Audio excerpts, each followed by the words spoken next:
नहीं जब तो पैसा आर्थिक कमजोर रहते एक देखो आज श्रीलंका अगर इंडिया के बात मानती तो आर्थिक कमजोर रहती है।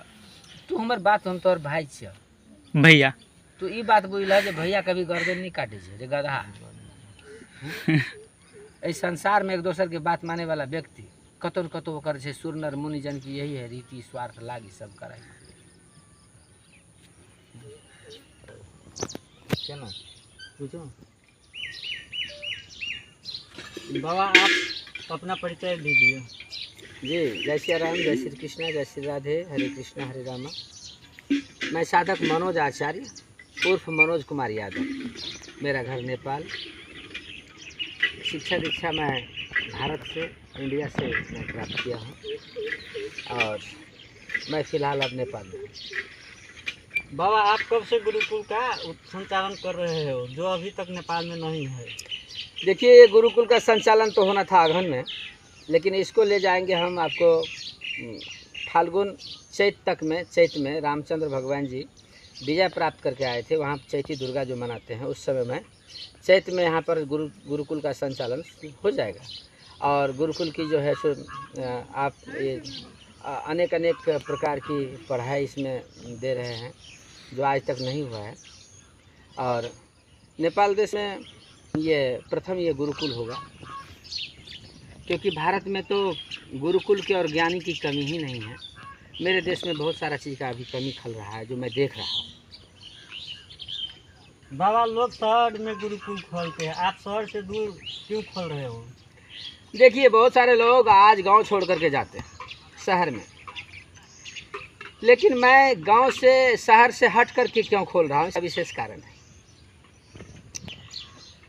संसार में एक चीज़ याद रखिएगा कि विद्या विनय पुरुष को मिलते हैं। अब विनम्र जो है सो गांव से, विनय मानवता की शुरुआत जो है सो गांव से होता है। मैं और माँ और माटी से मैं मिल करके चलता हूँ। मुझे शहर में जो लोग जा रहे हैं गांव छोड़ करके, मैं पुनः इसको स्थापित करना चाहता हूँ कि गांव में रह करके आप बड़ा बनिए, गांव में रह करके आप गांव को महान बनाइए। शहर में क्या है, न खाने की सब्जी है, न खाने की रोटी मिलेंगी आपको, और न ही आपको स्वादिष्ट कोई सामान मिलेगा जो ऑर्गेनिक होगा। यहाँ पर बिना खाद्य पदार्थ का मिलता है। शहर में जितने भी खाद्य पदार्थ के मिलते हैं, लोग अल्पायु हो जाएंगे। आने वाले समय में सभी की उम्र घट जाएंगी। इसलिए मैं गुरुकुल खोल रहा हूँ जो चाणक्य ने खोला था, जहाँ अर्जुन ने पढ़ा था, जहाँ राम ने पढ़ाई की थी, जहाँ भगवान श्री कृष्ण ने पढ़ाई की थी, वो गुरुकुल खोल रहा हूँ। ये अत्रि मुनि और अनसुईया आश्रम जैसे गुरुकुल होंगी, जहाँ पर किसी बच्चे को ऐसा महसूस नहीं होगा, फीलिंग नहीं होगा कि मैं यहाँ पर हमारी माँ, यहाँ पर मेरे पिताजी का प्यार नहीं मिल रहा है। ये गुरुकुल है, ये कॉलेज नहीं, ये कोई स्कूल नहीं है। यहाँ पर ऐसी पढ़ाई की जाएंगी जो उस बच्चे को कभी फीलिंग नहीं होगा कि यहाँ पर मेरे माताजी और पिताजी नहीं है। यहाँ पर मैंने भी आप तो जानते होंगे कि मेरी शादी हुई है। मैं एक आचार्य हूँ, मैं कथाव्यास हूँ, मैं ज्योतिषी हूँ, मैं साधक हूँ, मैं तपस्या करता हूँ। मेरे जीवन तो अनेक भिन्न भिन्न प्रकार की हैं। और मैं इंडिया से भ्रमण करते 24 वर्ष में आज अपना देश आया हूँ। तो मैं इसीलिए गुरुकुल का नमक चख कर आया हूँ। और मैं फीलिंग किया हूँ कि गुरुकुल में जो पढ़ाई होती, जो दृढ़ संकल्प लेते हैं बच्चे, उनकी आत्मनिर्भरता, मानवता निर्माण के लगी, देश के लिए मर मिटना और मानवता स्थापना, सनातन भावना उनमें जो जागृति होती है, वो हर एक कॉलेज और स्कूल में नहीं होता है। इसीलिए मैं गुरुकुल को समाज से स्थापना करना चाहता हूँ, समाज में दिखाना चाहता हूँ, समाज को जगाना चाहता हूँ, देश को जगाना चाहता हूँ कि तुम जागो। जो मेरे समाज में है, जो मेरे गांव में है, वो शहर में नहीं है। क्यों शहर में जा रहे हो? शहर में आप जानते हैं किसी मुर्दा को जलाने के लिए भी जगह नहीं है। गांव में पर्याप्त मात्रा में ज़मीन है, पर्याप्त मात्रा में आप साग सब्जी लगा सकते हैं, गौ पालन कर सकते हैं। आप यहाँ पर आत्मनिर्भर बनते हैं, उतना शहर में आपकी आत्मसंकल्प, आत्मनिर्भरता नहीं आएंगी, आपके अंदर जो है सो आज बहुत लोग हार्ट के पेशेंट है, बीमारी आ रही है। क्यों?